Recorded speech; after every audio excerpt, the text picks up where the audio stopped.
Okay, so we are all feeling it, right? Election stress. Absolutely. Yeah, and so much of what we are seeing on our feeds, well, it's about these claims of election fraud. We're seeing it everywhere here at the Fast Times News, right? Okay. And we wanted to really Yeah. deep dive into this with you. So Absolutely. for our listeners, with the election so close, it's like everyone's trying to figure out what's real and what's not. It's a lot. It's a lot. We want to help you kind of detox your news feed. I love that. A little bit, right? A newsfeed detox. Yeah. Yeah.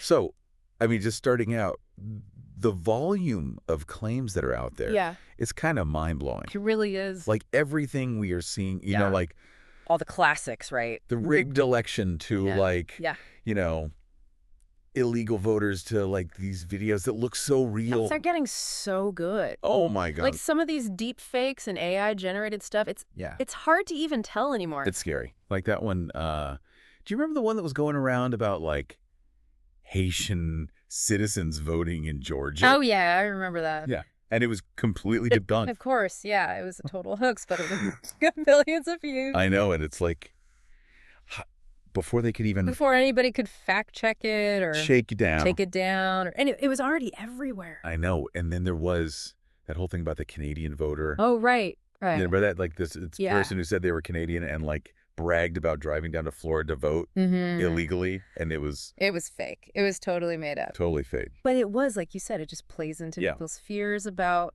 voter fraud, you know? Exactly. And I think that's what's so interesting about all of this is that it really plays on these anxieties that people already have. Absolutely. About the system. Yeah, like that feeling that things are rigged or that, you know, their vote doesn't matter. It's really powerful stuff. And speaking of powerful thing, we have to talk about Trump, right? Right. I mean, he's been saying he'll only accept a fair election, and he's already making accusations about fraud in Pennsylvania. And it's like... And that's where it gets tricky. I know. You know, because his words, they carry a lot of weight with certain voters. Absolutely. And so even if he doesn't explicitly endorse some of these more outlandish claims, just by raising these concerns, it kind of legitimizes that anxiety for some people and makes them more likely to believe. Like throwing gasoline on an already existing fire. Yeah. Right.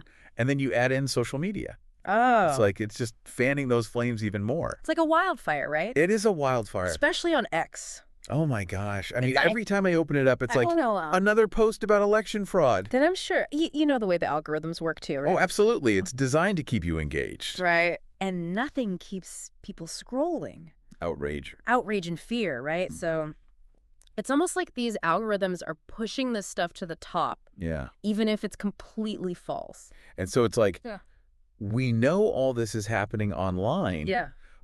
The thing is, it's not just online drama, right? No, it has real world consequences. We saw that. January 6th. Exactly. Right? All of that was fueled by misinformation. Absolutely. And now you have groups like True the Vote and the Election Integrity Network, all these groups that are organizing people to monitor for fraud.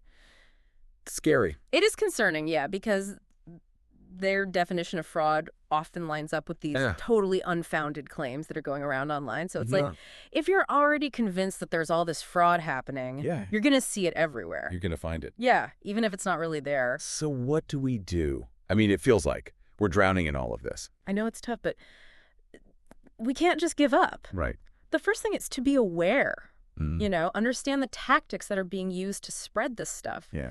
Realize that things aren't always what they seem online. Yeah. Take a minute to verify something before you share it. Like trust but verify, right? Exactly. Or maybe in this case, don't trust. Don't trust. Definitely verify. Definitely verify. Yeah. And, you know, I think it's so important to remember those really reputable sources, right? Absolutely. Fact-checking websites. News organizations, election officials. All of those places are working really hard to combat this. They're doing their best. Yeah. So I think the takeaway here is, you know, before you share anything, before you retweet anything, just take a breath. Yeah. Ask yourself, where's this coming from? Yeah, where is this coming from? Is this a source that I trust? Can I trust it? Yeah. And remember, just because something feels true doesn't mean that it is. Yeah, we have to be so careful. We do, more than ever. We all have this responsibility to protect our elections. And I think a big part of that is, being informed. Absolutely. And being really careful about the information that we're taking. Being discerning, yeah. Yeah, so stay curious, stay skeptical. And thanks for joining us for this deep dive here at the Fast Times News.